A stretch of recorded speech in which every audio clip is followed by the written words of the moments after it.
Saudações, caros amigos e amigas. Bem-vindos ao Lean na Prática Podcast. Chegamos no 8º episódio do podcast, em que trazemos um bate-papo mais do que especial com uma especialista do Lean aplicado à gestão da saúde, a Alice Sarantopoulos. Ela nos explicará o que é o Lean Healthcare, ou seja, o Lean usado como um instrumento de melhoria contínua em sistemas da gestão da saúde. Eu acredito que esse episódio deixará os ouvintes ainda mais interessados na filosofia Lean, porque, afinal de contas, todos nós somos clientes desse serviço tão essencial para a sociedade, não é mesmo? Eu confesso que eu sei bem pouco sobre como o Lean é aplicado na gestão da saúde. Então, eu os convido a embarcar comigo e com a Alice em mais essa jornada de aprendizado do Lean agora. A Alice é formada em enfermagem e em gestão da saúde pela Universidade Estadual de Campinas, a nossa querida Unicamp. Ela obteve mestrado e doutorado em Lean Healthcare também pela Unicamp. Ela trabalhou como professora e pesquisadora, foi orientadora de MBA em gestão de projetos pela USP, Exalc, e trabalha há 11 anos como mentora e consultora autônoma na área de Lean Healthcare, acumulando muita experiência prática. Ela também é coautora de livros e artigos acadêmicos sobre o Lean na gestão da saúde. Então, com essa breve introdução, quero dar as boas-vindas a ela, a Alice Sarantopoulos. Boa tarde, Alice. Seja bem-vinda ao Lean na Prática Podcast. Como vai você? Tudo bem? Oi, Luciano, tudo bem? Obrigado pelo convite. Estou muito feliz de estar aqui com você para a gente bater esse papo sobre Lean na saúde. Sensacional, Alice. É uma satisfação enorme recebê-la aqui para o bate-papo no podcast e quero agradecer demais a sua presença, assim como o seu interesse e seu entusiasmo em compartilhar o seu conhecimento sobre o Lean na área da saúde. Estou muito animado e acredito que os ouvintes vão gostar muito desse bate-papo. Que legal, é isso aí. Vamos nessa então? Bora. Eu fiz aquela breve apresentação da sua formação acadêmica, a sua experiência, mas tem uma coisa que me chamou a atenção, que eu queria falar antes de passar a palavra para você, que é a sua visível paixão pela enfermagem e pela gestão da saúde, né? Nos vídeos e podcasts que eu vi ou ouvi você dando seu depoimento. Então eu queria dizer que você causou muito essa impressão em mim, essa sua paixão pela sua profissão, né? E, aliás, se você quiser, eu vou deixar alguns links desses programas na descrição do episódio para os ouvintes acessarem. E antes de entrar no tema do Lean Healthcare, eu gostaria de lhe convidar a completar a sua apresentação e contar um pouco para os ouvintes da sua história na enfermagem, na gestão da saúde, sobre como você escolheu a sua profissão e sobre esse amor, né, que você demonstra por ela, tá bom? Que legal, beleza, Luciano. Realmente você tem razão, assim, eu tenho essa paixão, né, esse carinho especial. A profissão que eu escolhi foi a enfermagem. Quando eu escolhi enfermagem, eu nadei um pouco contra a correnteza na minha vida ali, porque eu sou filha de mãe e pai engenheiro, irmã engenheira, todos ali engenheiros. E eu falei, eu quero fazer enfermagem. E aí eles ficaram de queixo caído, né? Como, minha filha? Não, não faça isso. Todos preocupados, como se fosse uma coisa assim difícil, muito triste, muito ruim, né? Uhum. E eu queria, porque eu tinha um desejo enorme de cuidar de idosos. Eu falava que eu queria cuidar de idosos, né? E aí eu lembro que meu pai falou, mas de idosos, por que não de criança? Daí eu falava, alguém tem que cuidar deles, coitadinhos, né? E Exato. aí eu lembro que eu até chorei esse dia, porque eles achavam um absurdo eu fazer enfermagem para cuidar de idosos, né? Uhum.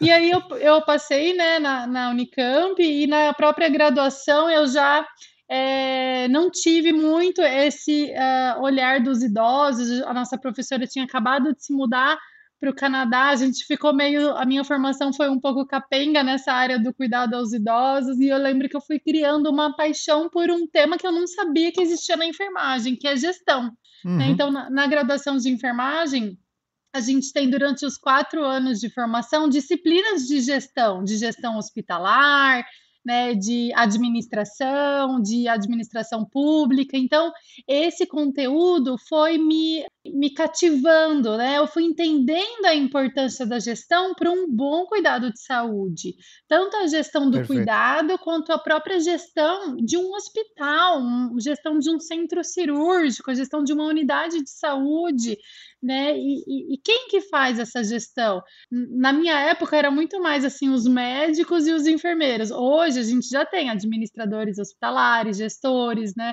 Pessoas que estudaram mais para poder estar ali naquele cargo. Mas assim, eu realmente me descobri nesse tema de qualidade, de gestão na área da saúde na graduação. E na própria graduação eu tive a oportunidade de participar de um primeiro simpósio de Lean Healthcare na área da saúde na Unicamp. Foi um dos primeiros simpósios de Lean Healthcare do Brasil, na verdade, tá? Uau. E quem falou nesse simpósio foi o diretor da Embraer. Eu lembro que tinha um diretor da Embraer, tinha um pessoal de pás eólicas que fabricavam pás eólicas, de energia eólica. Manufatura, né? Manufatura, mas estava lá um dos nossos grandes, que eu brinco que ele é um grande papa do Lean no Brasil, que é o Dr. Carlos Frederico Pinto. O Dr. Fred, ele era na época ele é ainda, mas ele era só na época o diretor do IOV. Hoje ele já tem outros cargos, ele é consultor, um advisor lá do Lean Institute Brasil, ele é diretor do hospital, não sei bem se ele é diretor agora, não sei bem o currículo dele atualmente, mas ele já tem outras atuações devido a esse destaque que ele fez de ser o pioneiro de implementar o Lean na saúde no Brasil e quase que sozinho. Ele foi para os Estados Unidos estudar e tal, entendeu o que era, descobriu, voltou, falou, vamos começar, e foi sozinho, implementando, sem tipo um consultor ali do lado dele, sabe? Ou, Entendi. né, foi do que ele aprendeu fora e trouxe para implementar. E aí foi um grande sucesso. Hoje eu considero o padrão ouro de Lean no Brasil na área da saúde, tá? O IOV, o Instituto de Oncologia do Vale. Ah, que legal. Isso era uma das perguntas que eu queria fazer lá para frente. Você já Tá bom. antecipou muito bem. Ó, que história legal, muito interessante. Então você foi se apaixonando pela área de gestão e encontrou o Lean aí no caminho, nesse Na simpósio, né? graduação, Esse seu interesse pelo Lean foi um processo lento, gradual ou foi amor à primeira vista? Cara, não, eu fui picada pelo bichinho do Lean ali, ouvindo ele falar. Quando ele mostrou um mapa do espaguete, eu falei, meu Deus! Porque eu sou muito Nossa. visual, eu sou assim, eu sou de desenhar, eu sou de, sabe, meus estudos sempre foram com fichas técnicas, escrevendo as minhas fichas de resumo coloridas e tal. Eu sempre fui É. uma pessoa visual. Quando eu vi aquelas ferramentas visuais do Lean, né, mostrando os desperdícios, eu falei, isso que vai mudar a saúde do país. Eu surtei, ali naquele momento eu fui picada ali. Porque você viu o propósito, né? Ali, Eu né? vi o Dr. Frederico falando, né, o que é desperdício, o valor para o cliente, quem é o nosso cliente, o paciente e tal. E aí as ferramentas dando mesmo instrumento na mão das pessoas para poder fazer gestão, porque é isso, a gente, profissional da saúde, ele geralmente, Luciano, ele tem vamos dizer, um propósito, um coração, assim, de ajudar, de querer, né, de querer melhorar a vida do paciente. Eu acho que na sua grande maioria até, isso é um pouco corrompido depois, mas assim, a gente faz vestibular na área da saúde, geralmente com esse coração, sabe? Principalmente em enfermagem, eu acho que a gente é bem assim, né, tem esse propósito forte. E quando você se vê dentro de um desafio de fazer gestão numa organização da saúde sem ferramentas, sem saber, cara, você fica desesperado. Eu sei que eu preciso entregar valor, eu tenho minha equipe aqui, eu tenho verba, eu não tô conseguindo, eu não consigo. E aí você se vê de mãos atadas, e isso é É. muito triste. Quando eu vi no Lean as ferramentas para poder ajudar esses profissionais e eu mesma a conseguir entregar esse valor, eu falei, cara, é isso que vai mudar a saúde do Brasil. E a partir daí eu não saí mais.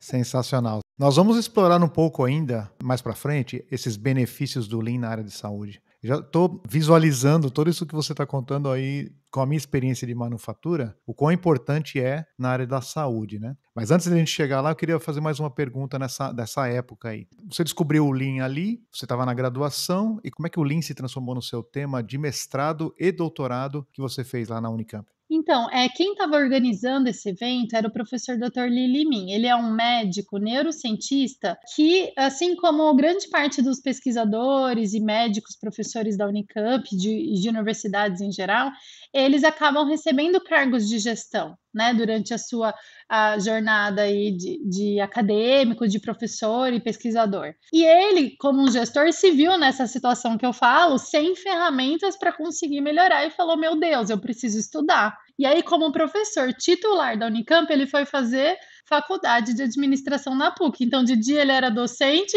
de noite ele era aluninho.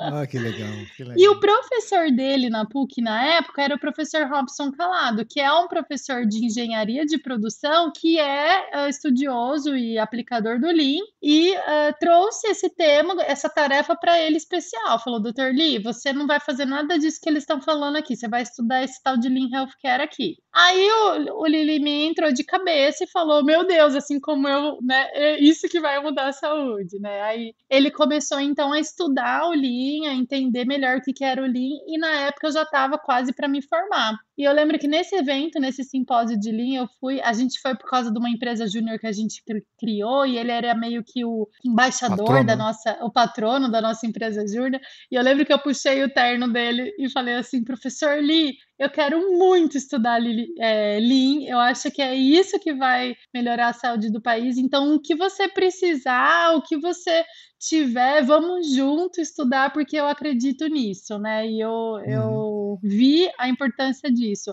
E aí passaram-se alguns meses, ele me chamou para fazer um mestrado, a gente fez uma entrevista, né?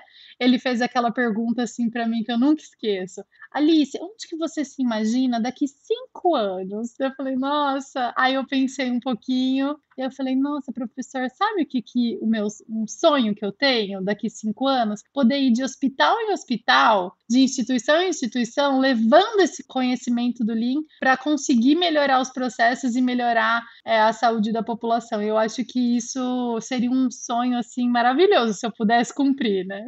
Que legal, muito bom. Você fez o seu mestrado e doutorado e eu vi que pelo seu perfil lá no LinkedIn, você também, nessa época, você já estava fazendo consultoria. Eu não tinha uma consultoria, mas como eu estava estudando a fundo isso, começaram a surgir oportunidades ali mesmo, dentro da Unicamp. Então, várias áreas me chamava para poder cooperar com o Lean. Então, foi aí que eu conheci a Rosa Colombrini, a minha sócia hoje, porque Hum. ela era diretora de uma das unidades que eu fui enviada ali pelo superintendente na época para poder ajudar a implementar o Lean, foi um dos cases ali introdutórios do Lean. E aí foi que começaram a surgir essas oportunidades, tanto dentro da Unicamp, que é um mundo, né, um universo ali, então desde os hospitais, dos centros, né, de saúde, por o gastrocentro, por exemplo, o hemocentro, até a própria universidade em si. Então, nós somos contratados pela própria Unicamp para formar os funcionários da Unicamp. Aí a gente já passou para o Lean University, né? Que como fazer a gestão da universidade usando o Lean. Então, eu tive Ah, que essa legal. experiência durante a minha formação de poder formar outras pessoas, fazer mentoria de projetos de Lean, de A3 e projetos espalhados na universidade toda, não só na área da saúde, mas na universidade também. Você foi usando essas suas experiências aí na Unicamp e tal para desenvolver as suas teses de mestrado e doutorado? Não, porque eu estava trabalhando com um método de diagnóstico, usando um Hum. questionário, né? Então, na verdade, é diferente.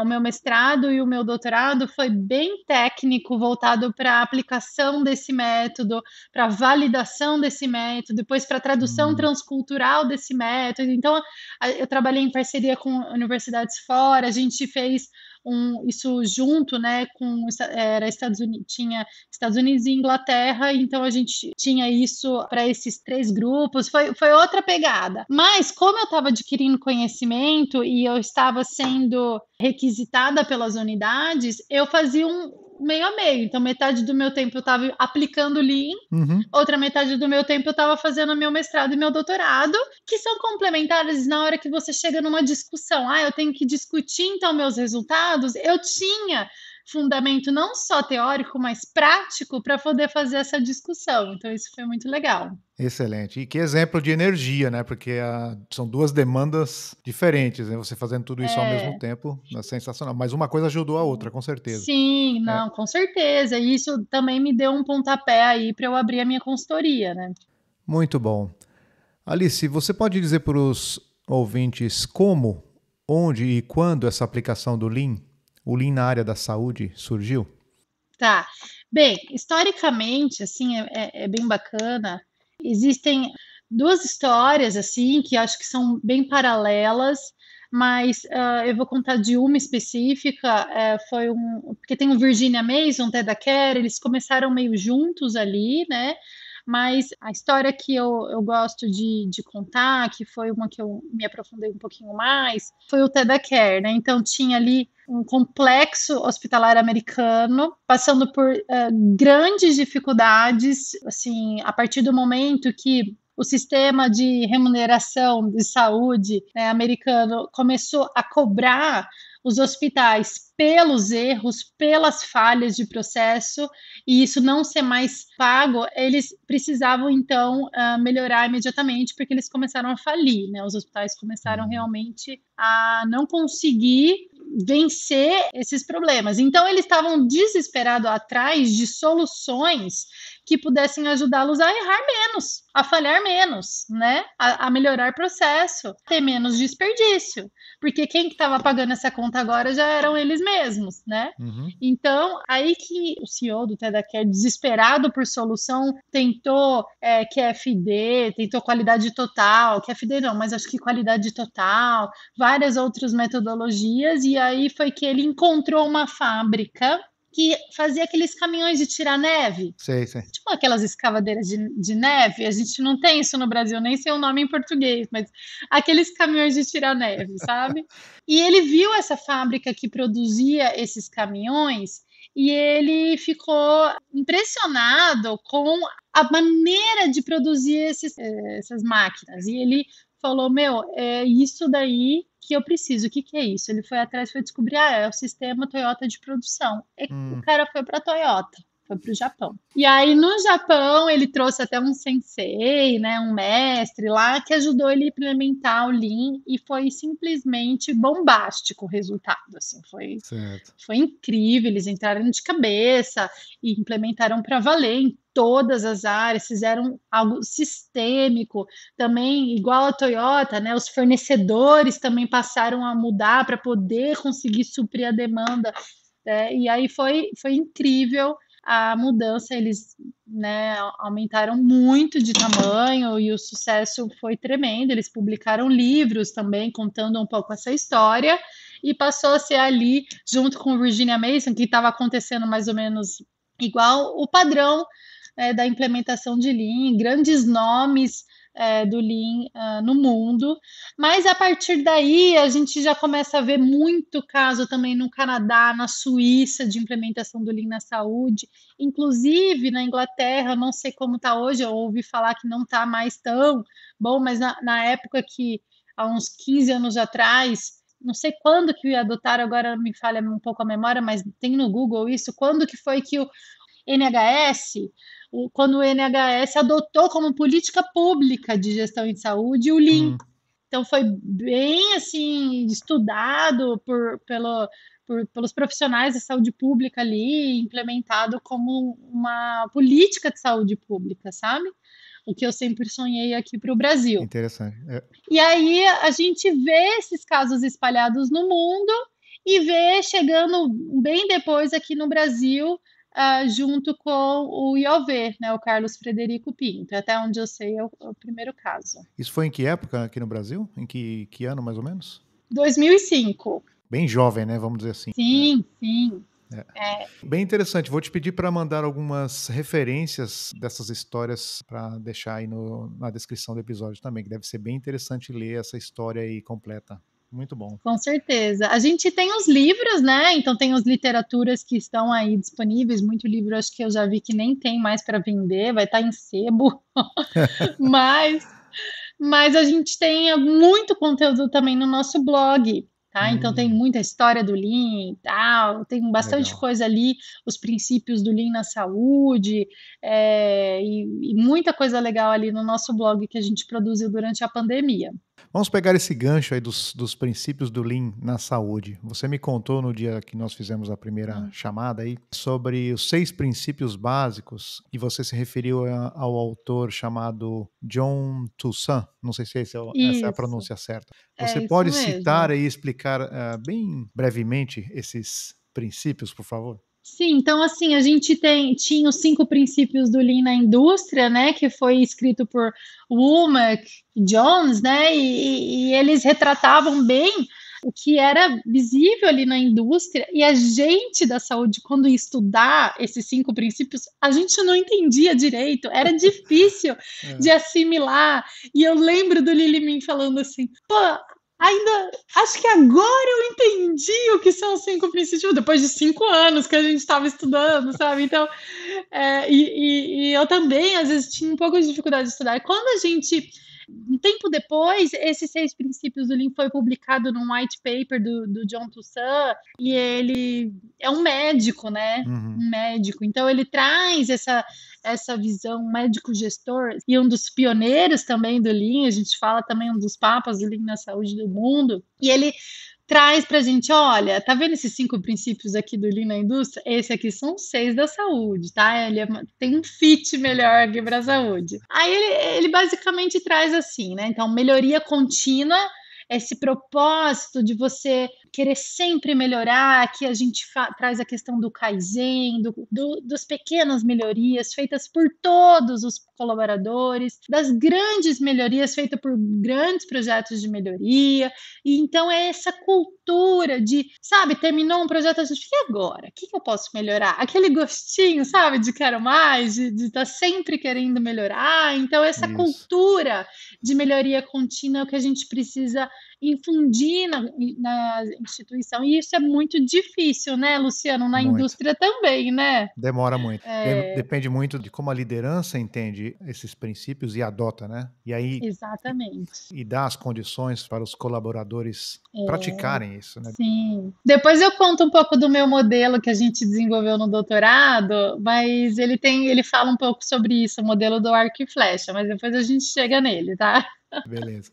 Daí tem criação de valor, então é realmente entender o que é valor, né? Para quem que a gente está criando valor, que esse cliente que na saúde tem um cliente interno e o cliente externo é o paciente, e o cliente interno é, por exemplo, o centro cirúrgico e a central de materiais de esterilização, né? Uhum. Então, o centro cirúrgico é o cliente interno da central, e lá na ponta está o paciente, mas entender essa relação em toda a cadeia e saber ter mecanismos para reduzir os desperdícios e eliminar os desperdícios e entregar valor para esse cliente. Então, entender o que ele quer, quem é nosso cliente, o que ele precisa, isso dentro de um fluxo de valor, tem todas aquelas relações, né, entre fornecedor e cliente, mas principalmente o nosso cliente final, que é o paciente. Uhum. Então, assim, muitas vezes a gente vê processos hospitalares ou de saúde desenhados para o cirurgião, para o profissional.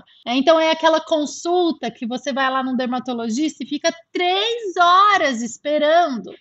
E você chega no consultório assim, não acreditando que aquilo aconteceu, e a médica tá como se tivesse tudo normal. E aí você fala, aconteceu esses dias comigo. Eu cheguei na consulta, tinha uma mulher com a mãezinha em estado terminal na cadeira de roda. Ela ia ser atendida depois de mim. Ela já estava há mais de 40 minutos esperando a senhorinha quase ali desfalecendo na cadeira. E ela surtada, gritando, falando, como isso é um desrespeito, nós estamos aqui e tal. Daí eu falei, por favor, pode ir na minha frente, porque eu entendo a situação. Claro. Quando eu cheguei no consultório e falei com a médica, eu falei, olha, doutora, tem um trabalho de secretário que é bem legal, dá uma ligada antes, quando está atrasado, para avisar o paciente para ele não precisar sair de casa tão cedo, e aí ficar esperando 2, 3 horas aqui no consultório. Daí ela falou assim, imagina, mas nem esperou muito, percebe? Então, assim, falta esse entendimento do que é valor para o paciente, para o cliente. Totalmente, um absurdo. Né? Então, você paga R$680 numa consulta e espera 3 horas. Pô, sim, né? Em condições difíceis, né? No caso que Não, o consultório era maravilhoso no meu caso, tá? Eu tinha uma cadeira de massagem, um cafezinho. Pô, mas eu preferiria estar trabalhando com meus filhos, sendo produtiva, né? E a senhorinha ali, coitada, né? Mas... E aí, unidade de propósito. Então, como colocar todo mundo marchando para a mesma direção? Porque às vezes acontece, a gente tem um propósito da organização e pessoas fazendo projetos que não tem nada a ver com aquilo que a organização está buscando, ou que não está caminhando para o mesmo objetivo. Então, é como criar um sistema, né, de gestão que ajude a colocar todo mundo na mesma unidade de propósito, tá? Esse princípio aí tá ligado com o alinhamento de todo o pessoal, de todas as áreas, com a missão, Isso. Com o propósito de longo prazo, com os valores da organização, de modo que todos saibam os seus papéis e saibam como contribuir para que a organização cumpra a sua missão, certo? Isso. E aí você tem um profissional da segurança que é terceirizado, mas sabe qual é a unidade de propósito. Você tem uma faxineira que está ali limpando um quarto e sabe do valor do seu trabalho e qual é a unidade de propósito. Então, é uma organização toda alinhadas, e isso parece utópico, mas não é. A gente vê caso que consegue criar essa unidade de propósito, tá? Precisa de sistema de gestão, precisa de muita comunicação e estar junto, uma gestão participativa, para a gente conseguir essa unidade de propósito. E a gente tem também o respeito às pessoas. Quando a gente fala de respeito às pessoas, não é só aquela coisa que a gente brinca, né? É bom dia, boa tarde, isso aí é educação, né? Que vem do berço. Isso. Mas é o respeito pelas pessoas que fazem o trabalho. E aí a gente precisa mesmo criar também processos, padrões que ajudam a gente a conseguir desenvolver esse respeito. Então, vamos lá. Ouvir os colaboradores, a ideia deles. Eu gosto muito, Luciano, daquele exemplo, você já deve ter ouvido, da caixinha de sabão, de sabonete. Já ouvi uma da caixinha de pasta de dente, mas deve ser a mesma história. É a mesma história do ventilador, né? Isso. Você quer contar aqui para os telespectadores? Não, conte, por favor. Tinha, né, uma empresa de consultoria contratada para melhorar um processo, porque estava chegando muita caixinha de sabonete vazia na casa dos clientes, né? Que eles compravam e vinham vazia. Dentro de um packzinho tinha 1 ou 2 ali vazias. Isso estava gerando muito transtorno ali, né, para a empresa. E aí, eles contrataram uma equipe de consultoria que estava avaliando uma esteira com uma tecnologia de balança, que vinha um mecanismo que jogava para fora essa caixinha, para ela sair da linha de produção, e todo aquele contexto ali, né, super caro e tecnológico para a época. E aí um cara ali da linha de produção ali da esteira mesmo, ele falou, posso dar uma sugestão? E se a gente colocar um ventilador aqui, quando passa a caixinha vazia, ele vai e leva a caixinha embora, né, e bate um vento ali, leva, e aí todo mundo, nossa, os consultores, nossa! Né? Então, bom. Assim, vamos ouvir as pessoas que fazem o trabalho. Quem mais entende daquilo do que aquele cara que está ali todo dia fazendo aquilo, né? Eles são os especialistas. Exato. E aí uma estratégia muito legal que eu aprendi no IOV foi um quadro de ideias. Então, em cada unidade de saúde, Um quadro de ideias que fica em todas as unidades e existe um round que eles chamam, né, que é uma ida do gestor para o Gemba, na linha de frente, na frente daquele quadro, e onde ele olha ali os post-its com as anotações dos colaboradores que estão reunidos ali naquele momento e juntos eles avaliam se aquela sugestão ou aquela reclamação ou aquela colocação ali do colaborador faz sentido para a unidade de propósito, para o momento, e eles transformam aquela fala do colaborador em projeto.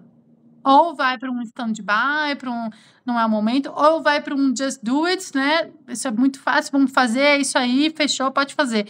Ou vai para vir um projeto grande de melhoria. Certo. Né? Um A3 e tal. Então, olha que legal, você criar um padrão para você poder ouvir o colaborador e isso ser bastante, assim, valorizado, né? Então, isso é muito legal. E visual, né? No quadro, todo mundo vê. Visual. Nas caixinhas de sugestão, tem vezes que eu vejo em alguns lugares que a caixinha tá um tempão os papéis ali dentro da caixinha, ninguém pega. Exatamente. É para inglês ver, né? Pois é. Mas quando você traz isso para um quadro e coloca isso dentro de uma rotina, isso vira projeto, sabe? Vira projeto de melhoria. Essa rotina tem que ter uma frequência adequada, né? Para que os papéis não fiquem parados ali no quadro também. Né? Isso, Aí, assim, o linha visual, né? Então, essa questão da gestão à vista, das coisas estarem disponíveis, as informações estarem disponíveis. E eu gosto de falar também que o linha visual, por causa das próprias ferramentas do Lean, não é isso que o John Tussa quis falar, mas eu falo isso, que as ferramentas do Lean são visuais, os mapeamentos, é tudo bem visual. Totalmente. A gente usa mesmo até vídeo, né? Você grava um processo e depois você vai ver isso e tal. Então, mesmo assim, as pessoas conseguem se direcionar. Quantas vezes, eu não sei você, LP, mas eu já me perdi muito no hospital. Né? O próprio paciente se perde, não sabe onde ir, aí fica interrompendo o processo que está acontecendo ali, um atendimento, para saber onde é que eu vou. Né? E isso tudo gera, a gente teve um projeto no hospital em Brasília, que era isso, que o profissional que atendia numa sala ali perto da espera, ele era sempre interrompido.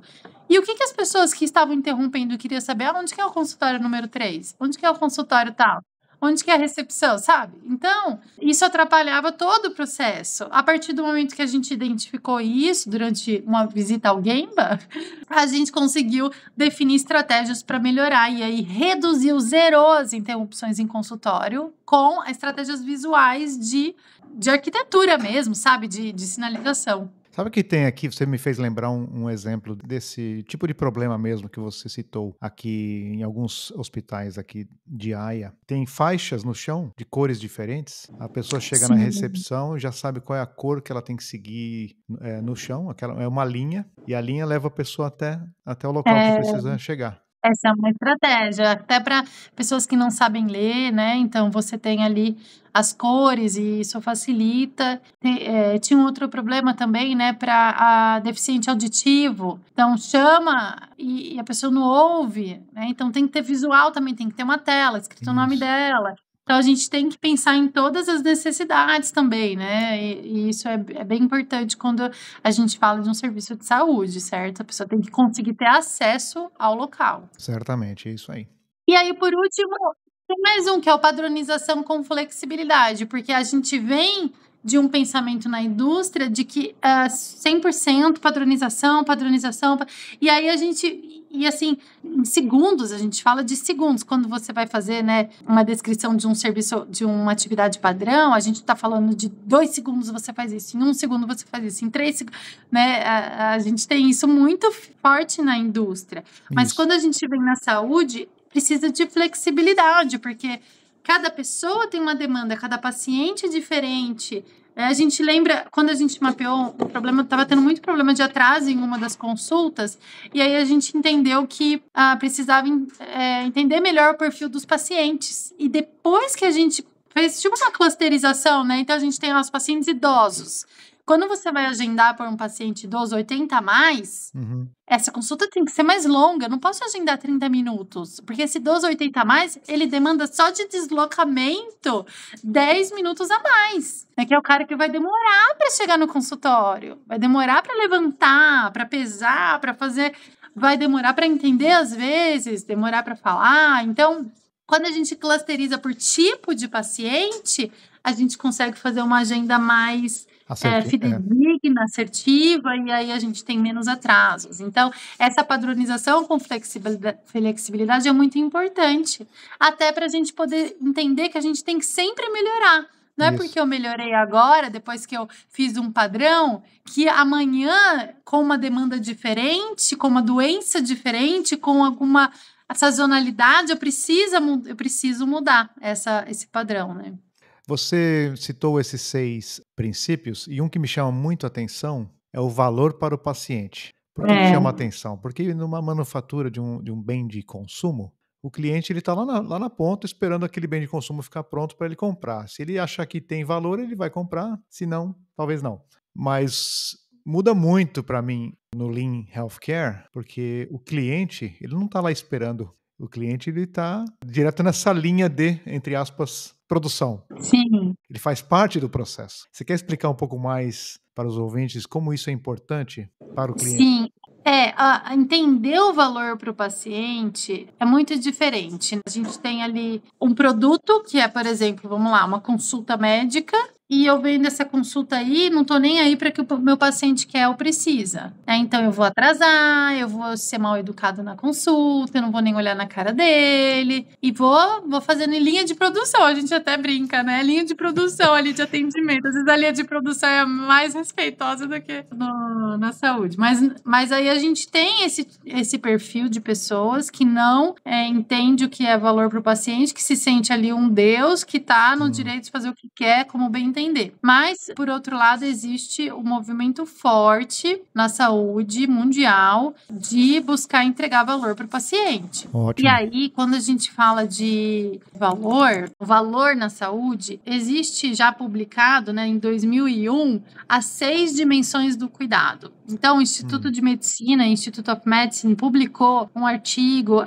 chama A New Health System for the 21st Century. Porque era isso, era trazer o que é valor para o paciente, o que a gente, como sistema de saúde, precisa entregar, quais são essas dimensões do cuidado. E aí a primeira coisa que ele fala é ser efetivo. O que é isso? Você tá com uma dor de cabeça e você vai e consegue a resolução para o seu problema, né? Você tem uma dor no pé, você consegue ser efetivo no tratamento desse pé. Então a primeira coisa é solucionar a dor do paciente, tá? Perfeito. Segunda coisa é ser oportuna. Quando a gente fala em oportuno, tem que ser, né, no momento que o paciente quer. Se o paciente tem hoje um câncer no intestino e a fila tá para 10 meses, quando ele vier de novo, ele já vai estar em estado terminal. Não foi oportuno. Eu não vou conseguir ajudar esse paciente porque passou o tempo, entendeu? Sim. Então, oportuno não só nessa questão do timing do atendimento, no processo de saúde e doença desse paciente, mas também na consulta. Ter uma consulta médica que não atrase, né? 8, 5, 4 horas. Exames também, né? Exames.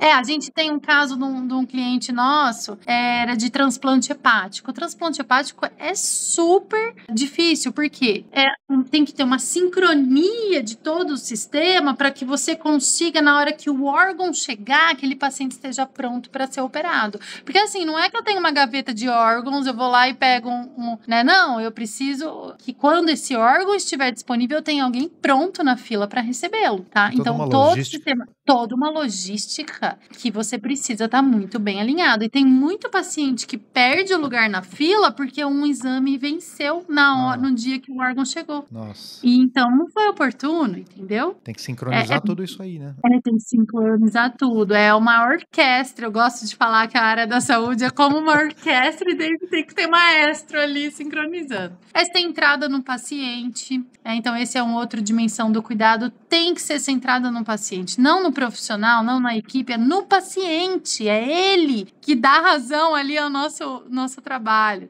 Ele é o foco, ele é o cliente. tem que ser segura, porque na saúde a questão da segurança, e na indústria também, mas mais na saúde, né?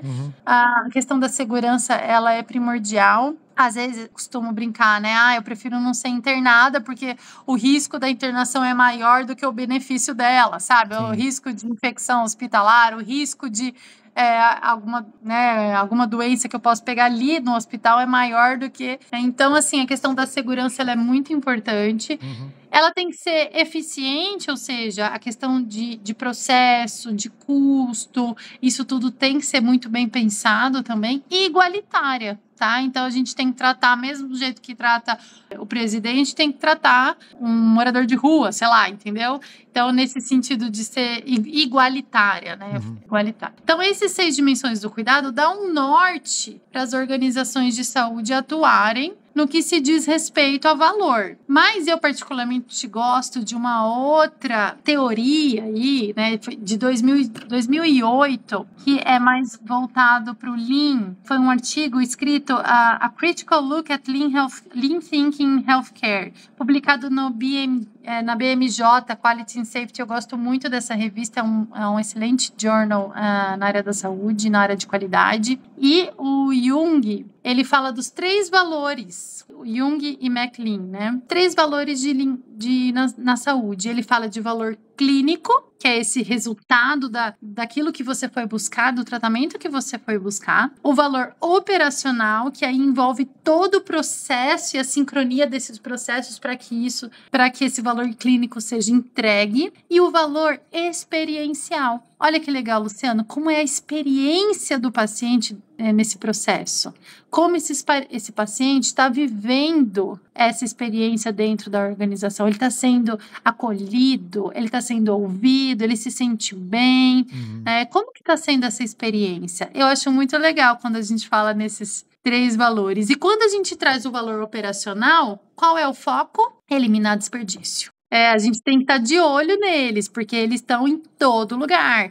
Eu gosto, uma vez falaram para mim assim, a partir do momento que você é picado pelo bichinho do Lean e entende o que é Lean, onde você vai encontrar desperdício, você vai ficar como um detetive, né? Olha, ali tem uma oportunidade de melhoria, olha ali, olha aqui. Você vai num supermercado, você vai num banco, você vai em qualquer lugar que você vai, você já tem um monte de ideia, né, Luciano? Sim, pois é verdade. É um misto de sentimentos entre a alegria de poder enxergar os desperdícios, as oportunidades, e o sofrimento quando você não pode mudar essas coisas, né? Não depende de você, você vai ter que sofrer enxergando aqueles desperdícios. É verdade.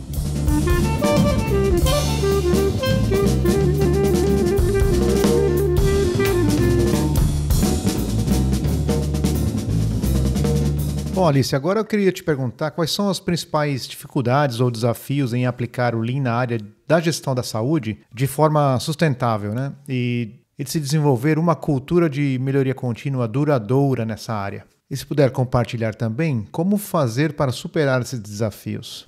Bem, a gente tem assim um desafio como consultoria em Lean de você realmente garantir que aquelas melhorias que foram implementadas não parem por ali, né? Porque depois que passa a consultoria, a gente quer que as organizações que passaram ali com a gente, isso eu sei que acontece em toda consultoria, em todo tipo de serviço, continue nesse processo de transformação, porque o desafio está em transformar a cultura, como a gente falou lá no começo, né, Luciana? A gente disse, a questão da cultura de melhoria contínua, dos processos padronizados, de um processo de gestão mesmo que garante que as pessoas sejam ouvidas, que hajam essas melhorias, que essas melhorias sejam planejadas bem, implementadas adequadamente, acompanhadas e que isso se torne um ciclo virtuoso, né? Então, isso volte a acontecer outras vezes. Perfeito. Então, eu acho que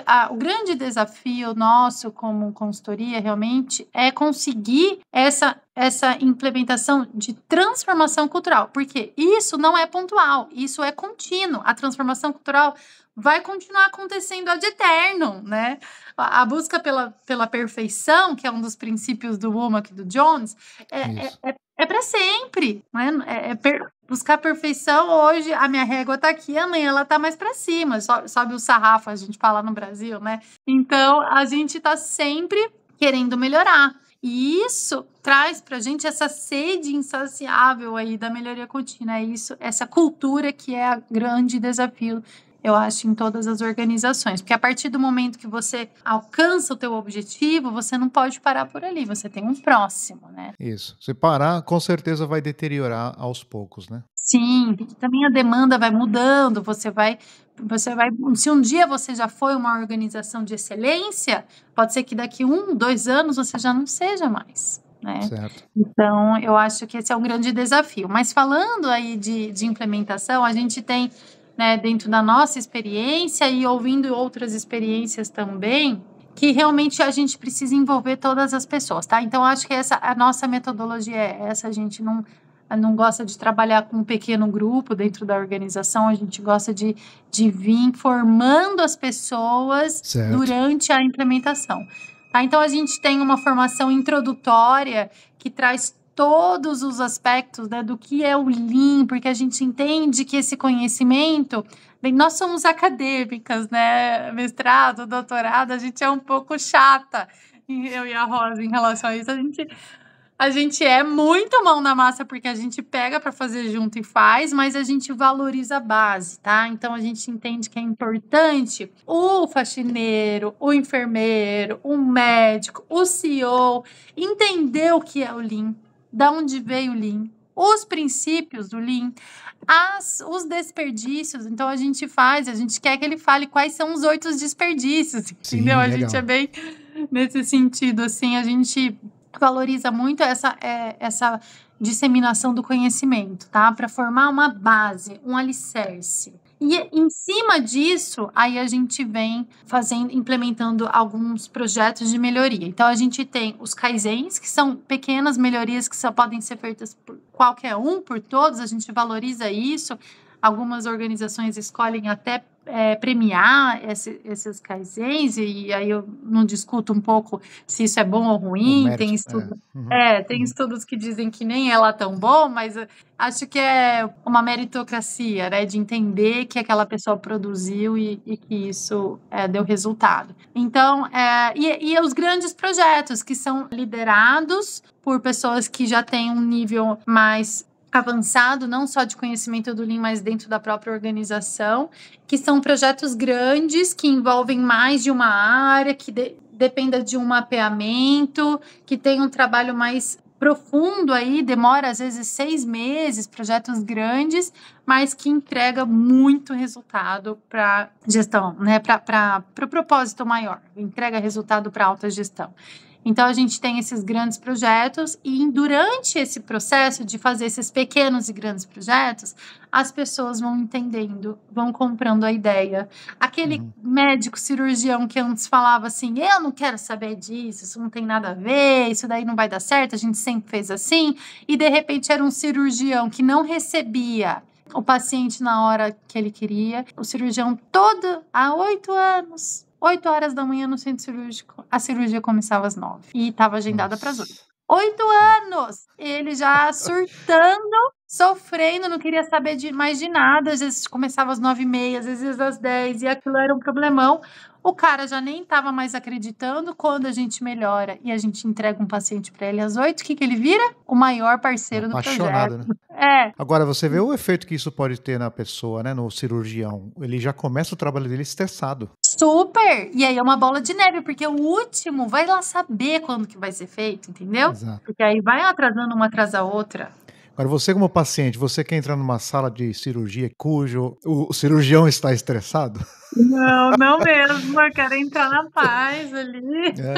Pois é, o Lean ajuda muito, né, o trabalho ficar mais fácil, e aí o cirurgião que tem essa experiência, ele fala assim, eu não quero saber mais de outra coisa, eu quero isso para sempre.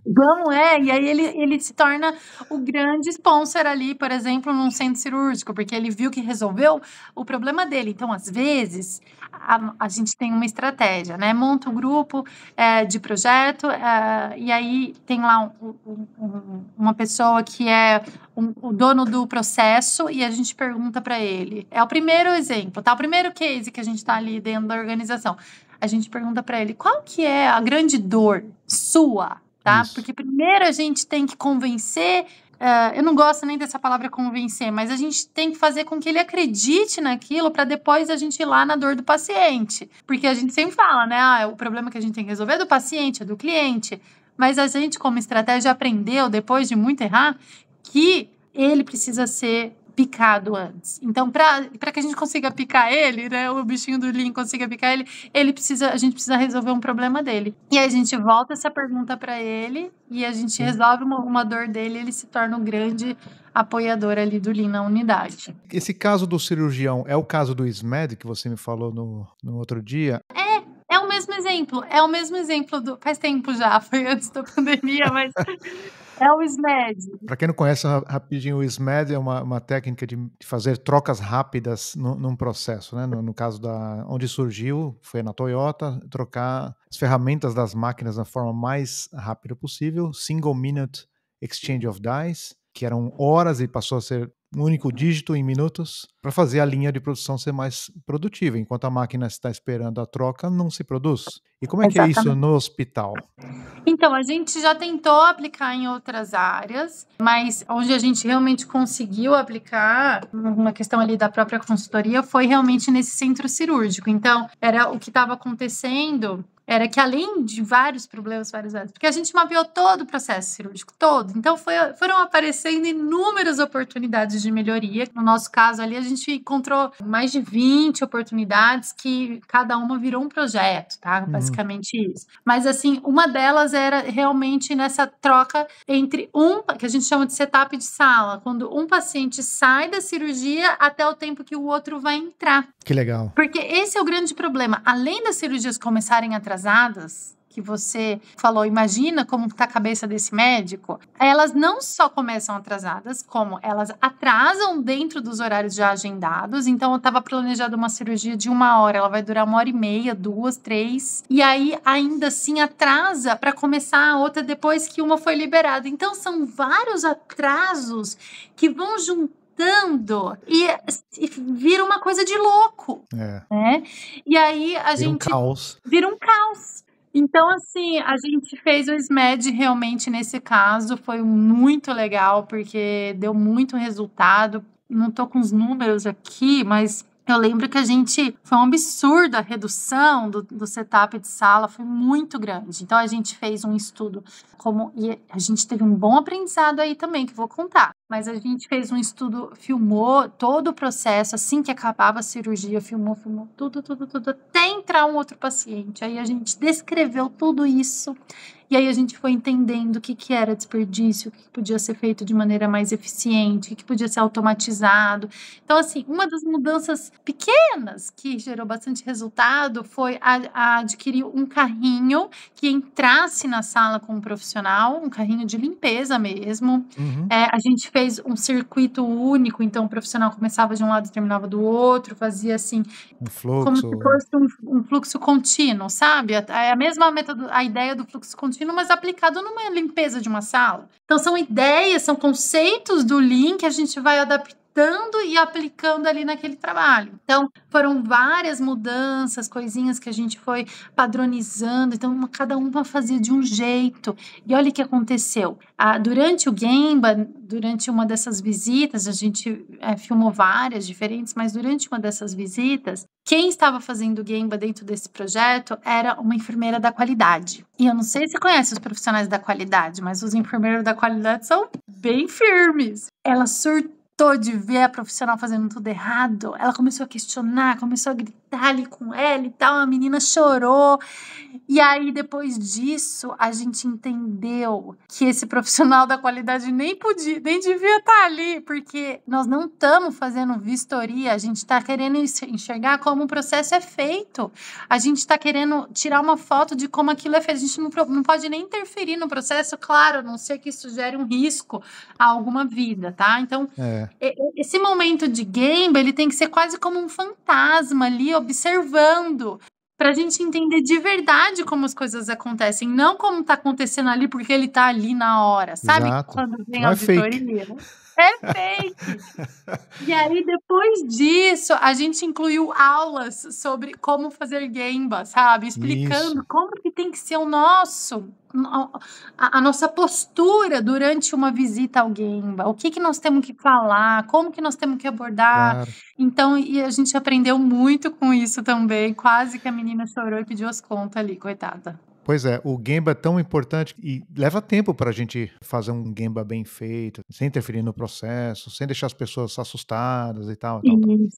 né? Até fiz um episódio com a minha esposa sobre o Gemba, Ai, que legal, quero ouvir. para explicar esse processo. Também é um processo. Tem um planejamento, tem Sim. o propósito e tem os comportamentos, né? Sim. Então é muito importante que a gente tenha isso em mente e pratique. Que quanto mais praticar, mais bem feito esses Gembas serão. Né?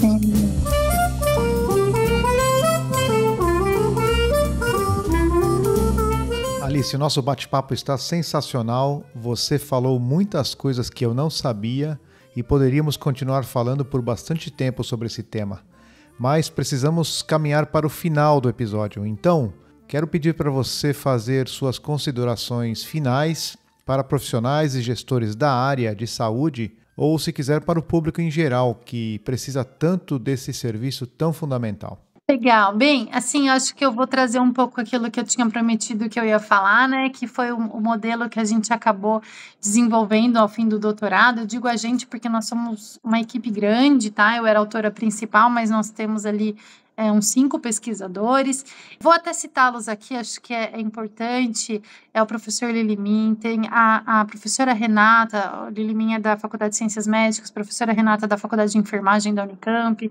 Tem a professora, a doutora Gabriela, que hoje ela trabalha em um dos clientes nossos, inclusive, ela é enfermeira também. Tem a Rosa Colombrini, que também ajudou muito no desenvolvimento desse material, e os nossos parceiros fora também, o Social, professora lá do UMass Hospital. Então, a gente tem ali uma equipe grande que ajudou a formar essa ideia, né, que ela vem baseada na análise dos dados. A gente aplicou a nossa pesquisa, que é um formulário que ajuda a entender a visão do Lean de acordo com os profissionais, né, o Lean de acordo com a visão dos profissionais. Então, não é uma visão de um consultor externo, não é uma visão só dos resultados alcançados, daquela coisa, né, muito dados estatísticos, mas é a visão do cara que está ali na ponta fazendo aquilo acontecer todo dia. A gente fez isso na indústria e na saúde.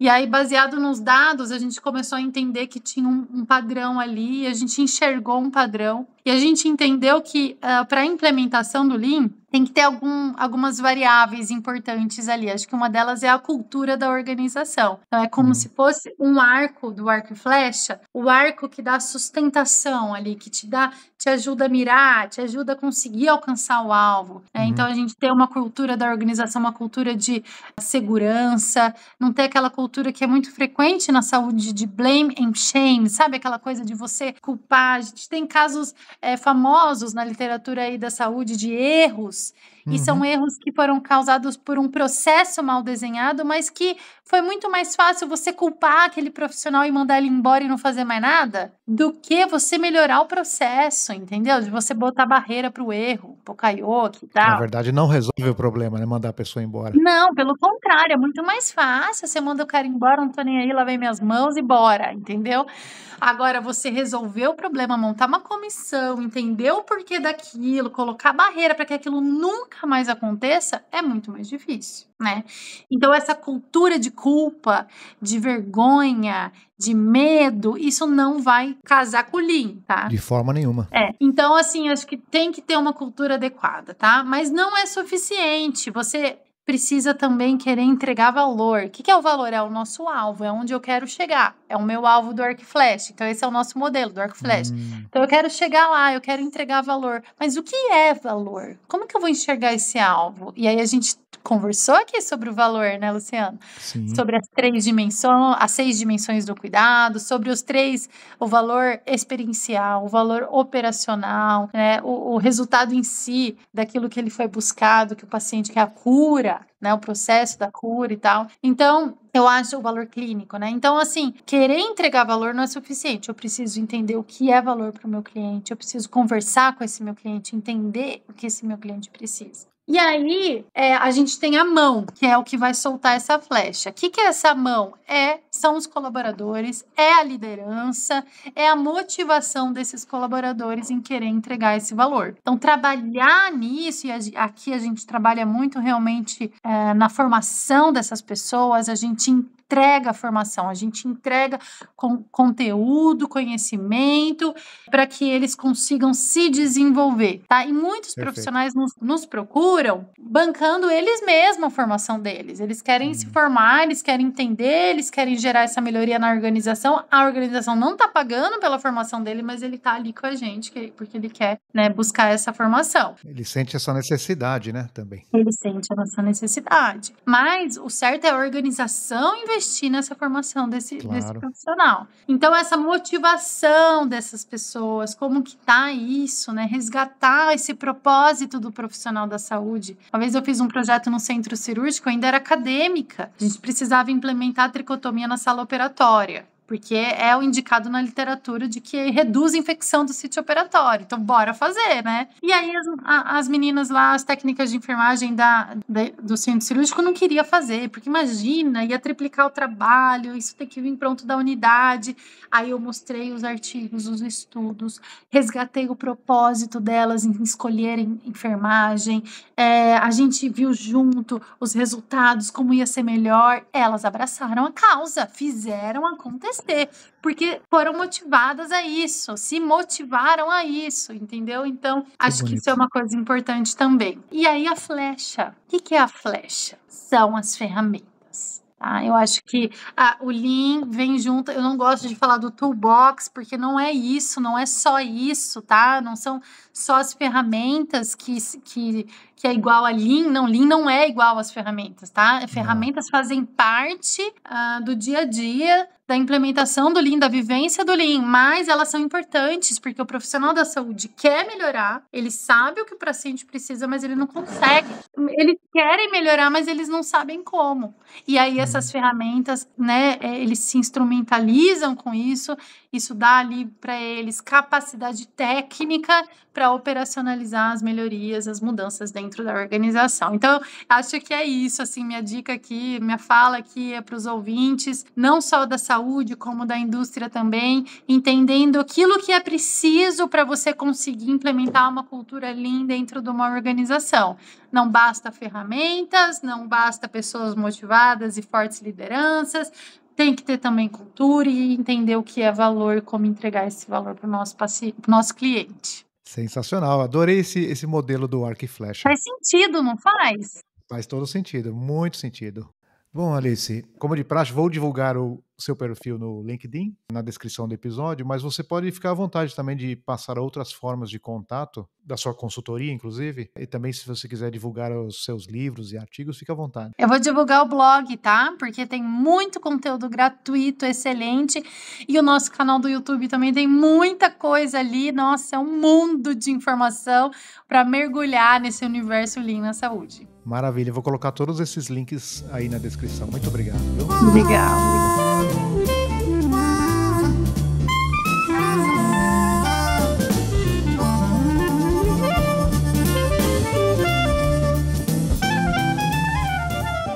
Muito bem, Alice, quero agradecer imensamente por você ter dedicado seu tempo aqui comigo e por ter compartilhado tanta informação importante sobre o Lean Healthcare.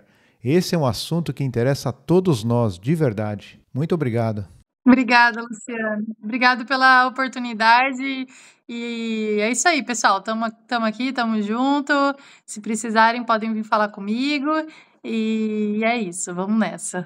A gente sempre faz visitas a Campinas, aí todos os anos, né? Acho que tem um reduto de Lean, pelo menos os outros entrevistados aqui, o Henrique é de Campinas, Olha o Daniel só. Pez é de Campinas, você também, a minha esposa é de Campinas, o Adner Lorenzini não está longe de Campinas também, ele está E o Guilherme Carvalho. Guilherme, então deveríamos nos encontrar e fazer talvez até uma live campineira. Ah, que legal!